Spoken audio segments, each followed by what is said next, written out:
like to tell you a little bit more about the Making Together, Learning Together research project.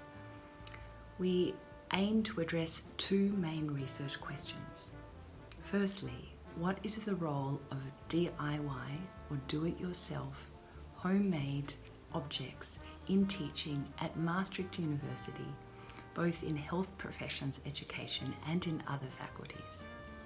We're also interested in connecting out to our networks internationally and learning about the role of handmade objects in their teaching and learning too. Our second goal is to think about how to share these different objects and different practices from these communities, and our experiment will be to play with the form of the catalogue. We will produce a physical catalogue to share with Maastricht University colleagues and elsewhere, as well as have a digital component.